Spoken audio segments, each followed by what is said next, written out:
rishikimi e transkriptit ekzistues nuk është detyrë punë e lehtë të kjo kuptu. Njëra prej vështirësive që ju keni identifikuar që me të cilën pandehurit përballesh ishin burimet apo jo, përgjigje po, pyetje. Dhe një tjetër ishte numri i mjaftueshëm, i duhur, apo burimet e mbrojtësve të pandehurve. Përgjigje po, pyetje një tjetër ishte materiali që është dhënë qoftë në mënyrë të paqartë apo të organizuar. Përgjigje po, pyetje. Dhe kjo është ajo që keni thënë dhomën e lordëve në 2025 në vitin e kaluar. Përgjigje ndoshta kam thënë pyetje dhe besoj që keni thënë në dhomën e lordëve, keni dëshmuar aty se kjo është veçanërisht rasti në çështje ku personi i pandehur ka nevojë për ndihmën e shtetit, por sepse ne mungojnë burimet financiare të mjaftueshme dhe shpesh mbrojtja është kaq e zënë saqë vlerësimi i audiove forensike është minimale. Është saktë përgjigje po. Tani profesore, ju jeni në dijeni të kësaj që është të akuzuarit për të cilin keni shkruar raportin, e akuzuari ishte ish-presidenti i vendit të tij. Përgjigje po, pyetje me një ekip ligjor mbrojtës që përbohet nga shumë antar. Përgjigje për asnjë gjë të tillë. Pyetje. Ju njihni disa prej tyre, përgjigje po, dhe ju gjithashtu jeni në dijeni të incizimeve në fjalë në këtë çështje që janë bërë dhe këto kanë patur këto incizime, mbrojtja tha që zoti tha që vetë dhe ekipi mbrojtës e tij që nga të paktën shkurt i vitit 2025, përgjigje po. Pyetje dhe në këtë çështje, në këtë çështje ka qenë zotërim të këtyre incizimeve që nga viti 2023. Pjesa fundit atij viti, përgjigje po, në rregull. Pyetje dhe jeni dijeni sepse i keni marrë dhe ju të paktën disa prej tyre, se të gjitha këto përmbajtje audio gjenden në që ti shoh pak dosjet një sekond. Përgjigje po, pyetje dhe ato janë të organizuara sipas datës së vizitave. Përgjigje po, pyetje dhe ju keni parë kur i keni marrë ato se janë të organizuara sipas datës dhe dhe pastaj kemi një shtesa 5 minutësh të cilat kur kanë ndodhur, pra përgjigje po. Pyetje dhe nuk është saktësisht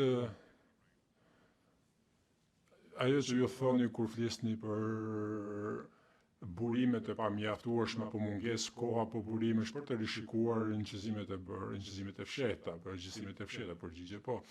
Pyetje dhe kur ju pyetja para pak minutash lidhur me rëndësinë e të kuptuarit të tyre në mënyrë të drejtë, janë fjalët që përdor apo jo, përgjigje po. Më herët gjatë marrjes në pyetje nga mbrojtja, besoj që ju e quajtët procesin e verifikimit të LSU-s, pra të njësisë së lingvistike këtu si eksperiment. Ju kujtohet kjo përgjigje? Mendoj që po referohasha kur zonja Menegon u ka dhënë njerëzve paraprakisht personin e fjalë. Mendoj që po thoja se kjo nuk ishte eksperiment. Pyetje, mendoj që ju tha që nuk ishte eksperiment i mirë, por do të më gjej transkriptin që ju kujtohet kjo. Përgjigje mund të ketë qenë që nuk është eksperiment i mirë, po. Pyetje, por nuk është eksperiment fare në fakt është procesi që ka ndodhur, apo jo, përgjigje në rregull, pyetje. Kjo është pyetje për cila meriton përgjigje me po ose me jo, po jo. Fjalët e tuaja të sakta këtu janë në faqen 71 të transkriptit, jo eksperiment shumë i mirë kontrolluar, përgjigje po. Pyetje nuk është eksperiment, është procesi i verifikimit të gjykatës, apo jo, përgjigje nuk jam e sigurt ta pajtohem me këtë, por pranoj atë që po thoni. Pyetje unë po ju kërkoj që ta shpjegoni, a mendoni se procesi i verifikimit të gjykatës në këtë rast është eksperiment që kanë bërë? Përgjigje kërkoj ndjes nuk mund të përgjigjem këtyre pyetjeve. Pyetje profesoresh, ju thatë që nuk ishte eksperiment i mirë kontrolluar. Unë po ju pyes sepse duket që ju pajtoheni me këtë. Pra, në fakt nuk është eksperiment që gjykata ka bërë. Përgjigje, ju po bëni të ngëlloj sikur ishte pjesë e procesit gjykatës. Unë me sa kuptova, kjo ishte diçka që zonja Menegon ka bërë si një lloj eksperimenti për parë se çfarë duhet ndodhte, po t'i kërkoj që nëse ajo do të kishte kërkuar këtyre transkriptuesve të pavarur për të shikuar këtë material. Pyetje do t'i kthejmë kësaj përgjigje kërkojnë ndjes, pyetje sa të mbaroni përgjigjen tuaj. Përgjigje kisha mbaruar pyetje se besoj që zonja më negon shfaqjen e ekran, se ka nevojë, është në faqen 71, ajo që ju pyeti ishte për procesin e verifikimit të LSU-s, që i përfshin një proces për të cilin ju folët gjerësisht. Përgjigje, po tani po ju ndjek, po e kuptoj pyetje dhe fjalët e tuaja ishin se ky nuk ishte eksperiment i mirë kontrolluar. A mendisni? Përgjigje, po, mendoj se po ju referohesha atij të mëparshmit kur ne nuk dinim për kualifikimet e personave në fjalë. Pyetje, pra ju po flisni jo për një eksperiment të mirë, që po flisni për një eksperiment që nuk ishte i mirë kontrolluar. Kur folet për të, ju nuk e kishit fjalën fare për njësinë e shërbimeve gjyqësore në këtë çështje, apo jo? Përgjigje, mendoj që njësia e shërbimeve gjyqësore ka bërë në këtë rast ato versionet përfundimtare, ata kanë bërë procesin e verifikimit që është sugjeruar nga gjykatësi. Pra, ju vetë keni dalluar ndeshje futbolli, tema televizioni, dhe ku njerëzit ishin afër mikrofonit, një mënyrë urgjente e sekrete të folurit. Përgjigje, po. Kur ju pyetet më herët për pjesën ku ndjeshin zhurma të kthimit të faqeve, ju kujtohet kjo në sot në mëngjes? Përgjigje, po. Dhe pyetim korrigjoni nëse gaboj, por me sa kuptoj unë, e asaj që thatë ju, transkripti që keni parë i shkonte përtej asaj që një transkriptues duhet të bëjë apo që bën, kur ka konstatuar se zhurmën e kthimit të faqeve. Përgjigje, ky do të ishte një për shembull, po. Pyet edhe më herët në këtë përgjigje, ju thatë që mund të dëgjohej kthimi i faqeve, zhurma që shkakton kthimi i faqeve, i fletëve. Përgjigje, po. Ju kujtohet kjo? Po. Pyetje, që t'jemi të saktë, ajo që ju kuptova nga transkripti në faqen 45 të transkriptit, pra është se këto transkripte, këto përkthime, vend më shumë në letër se sa dëgjohet në audio. Përgjigje, po. Në disa raste. Pyetje, pra një prej rasteve bëj fjalë për kthimin e faqeve. Përgjigje, po. Por ju thatë në raportin tuaj, kur me negon ju pyeti ju, faleminderit, në raportin tuaj, si për shembull kthimi i faqeve, që shkon përtej asaj që mund të rezultojë nga në mënyrë objektive nga një audio, nga vetë një audio. Përgjigje, po. Pyetje, pra që të kthehemi të dy shembujt nga Eastman dhe Clark, ajo që ju keni vërejtur në ato dy audio, përfshirë synimin sekret, ishte i vëzhgueshëm nga ju, duke dëgjuar audion. Përgjigje, po. Pyetje, pra ishte diçka që mund të vërehej në mënyrë objektive. Po ose jo? Përgjigje, po. Pyetje dhe dua të bëj disa pyetje për shpëritje, në rregull, përgjigje në rregull.